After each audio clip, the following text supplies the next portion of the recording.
Hello दोस्तों, स्वागत है आप सभी का अनुज एजू ब्लॉग्स में। दोस्तों, दिल्ली पुलिस ड्राइवर 2022 की तैयारी करने वाले सभी स्टूडेंट्स के लिए क्लास बहुत ही इम्पोर्टेंट रहने वाली है।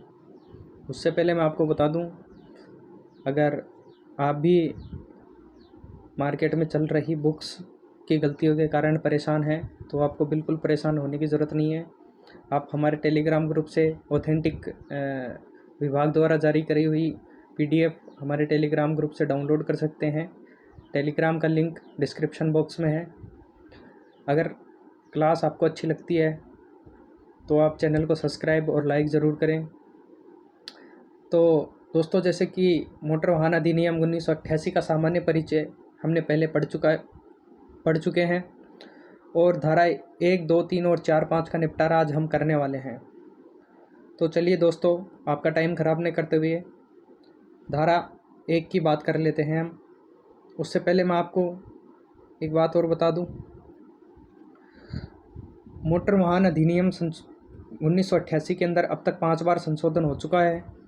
पहला संशोधन 1994 के अंदर हुआ था, दूसरा संशोधन 2000 के अंदर हुआ था, तीसरा संशोधन 2001 के अंदर हुआ था, चौथा संशोधन 2015 में हुआ था और पाँचवा संशोधन 2019 के अंदर हुआ था। अब तक यह 5 बार इसके अंदर संशोधन हो चुका है और यह भारत में 1 जुलाई 1989 को भारत में लागू हुआ था। तो चलिए दोस्तों, धारा 1 की बात करते हैं। धारा 1 के अंदर क्या दे रखा है। धारा 1 मोटर वाहन अधिनियम 1988 की धारा 1 का विवरण। मोटर यान अधिनियम 1988 मोटर यानों से संबंधित विधि का समेकन और संशोधन करने के लिए अधिनियम। धारा 1 के अंदर मोटर वाहन अधिनियम का सामान्य परिचय दे रखा है और इसके अंदर इसकी विधि और इसके संशोधन, इसके नियमों में कैसे संशोधन किया जा सकता है, उसके नियमों के बारे में इसके अंदर दे रखा है। दोस्तों, मोटर वाहन अधिनियम 1988 भारत देश को आज़ाद होने के 39 वर्ष बाद में लाया गया था। 39 वर्ष बाद में लाया गया था। संक्षिप्त नाम, विस्तार और प्रारंभ। इस अधिनियम में 3 बातें जो मुख्य हैं। पहली बात है, धारा 1 में इसका संक्षिप्त नाम मोटरयान अधिनियम 1988 है। दूसरा यह है, संपूर्ण भारत पर लागू होगा। यह भारत के सभी राज्यों में लागू होगा। तीसरे में है, यह उस तारीख को प्रवृत्त होगा जो केंद्र सरकार राजपत्र में अधिसूचना द्वारा नियत करेगी। मतलब यह भारत के अंदर तब लागू होगा जब भारत की संसद उसको राजपत्र द्वारा लिखित के अंदर तारीख को जारी करेगा कि इस तारीख को यह भारत में लागू होगा, यह उसी तारीख को लागू होगा। और सरकार यह भी कर सकती है कि अलग अलग राज्यों के अंदर अलग अलग तारीखों से यह लागू किया जा सकता है।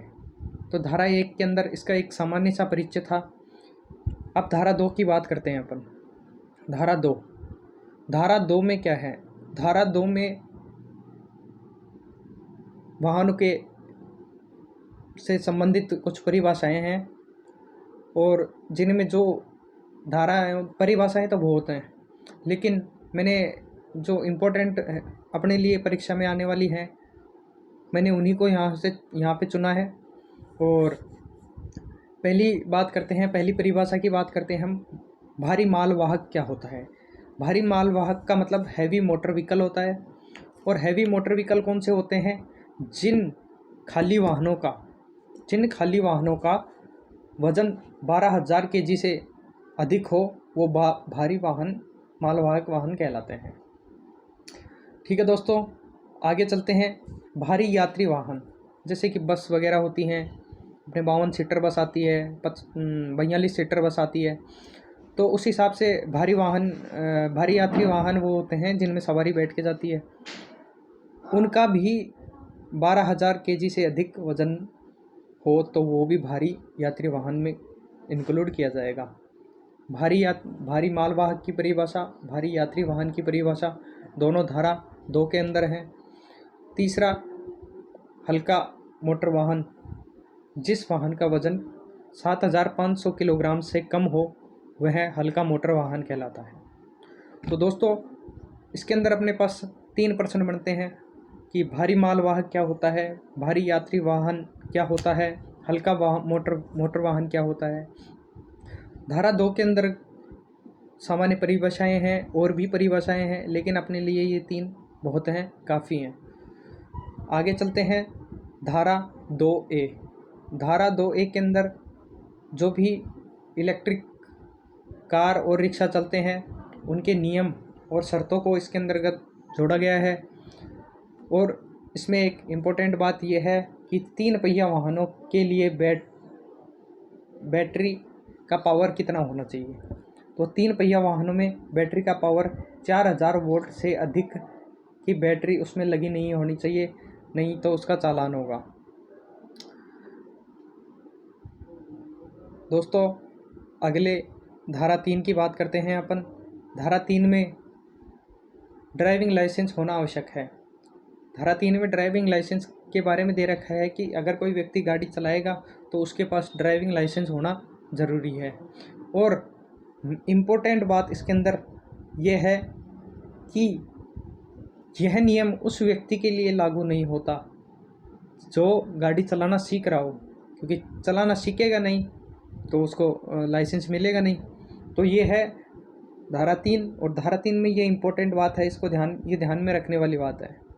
ये क्वेश्चन एग्ज़ाम में बन सकता है। आगे बात करते हैं धारा 4 की। धारा 4 के अंदर धारा 4 के अंदर क्या दे रखा है।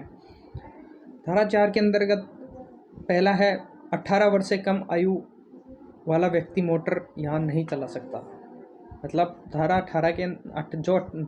4 है उसके अंदर 18 वर्ष से कम आयु का व्यक्ति गाड़ी नहीं चला सकता है। उसके बाद सेकंड पॉइंट है 20 वर्ष से कम आयु वाले व्यक्ति सार्वजनिक स्थान पर परिवहन वाहन नहीं चला सकता है। तो जो भारी वाहन है बस और ट्रक, वो 20 वर्ष से कम उम्र के व्यक्ति नहीं चला सकते हैं। तीसरी बात है 16 वर्ष से कम आयु के व्यक्ति 50 सीसी तक का इंजन तथा बिना गियर वाली मोटरसाइकिल नहीं चला सकता। अर्थात इन्हें चलाने के लिए आपकी उम्र 16 वर्ष से अधिक होनी चाहिए। तो मेन बात क्या है अपन को याद करने वाली कि धारा 4 के अंतर्गत वाहनों को चलाने के लिए क्या आयु सीमा है, वो धारा 4 के अंतर्गत समझाया गया है। धारा 5 की बात करते हैं।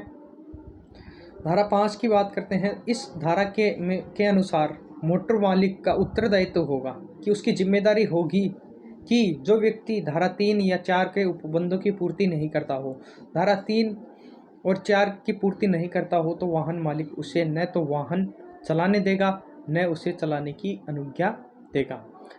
धारा 3 में जिसके पास लाइसेंस नहीं हो तो ड्राइवर को मालिक को पहले ये चेक करना होगा कि ड्राइवर के पास लाइसेंस है या नहीं। चौथा, उसकी उम्र 18 वर्ष से कम है तो वह मोटर वाहन नहीं चला सकता। 20 वर्ष से कम है तो वह भारी मोटर वाहन नहीं चला सकता है। तो ये अगर इन शर्तों की अगर वह पूर्ति नहीं करता है, तो धारा 3 और 4 के उपबंधों की पूर्ति नहीं करता है, तो वाहन के मालिक की ये जिम्मेदारी होगी कि वह उस व्यक्ति को वाहन चलाने की आज्ञा नहीं देगा और ना ही चलाने देगा। चलिए दोस्तों, धारा 1 से लेकर 5 तक कंप्लीट हो गई। इससे ज़्यादा हमारे एग्ज़ाम में कुछ आने वाला है नहीं। तो कैसी लगी आपको ये क्लास?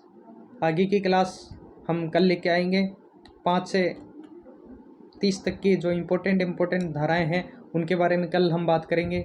तो दोस्तों, अगर आपको क्लास अच्छी लगी हो तो चैनल को सब्सक्राइब करें, लाइक करें और कमेंट ज़रूर करें। थैंक यू, धन्यवाद। जय हिंद, जय भारत।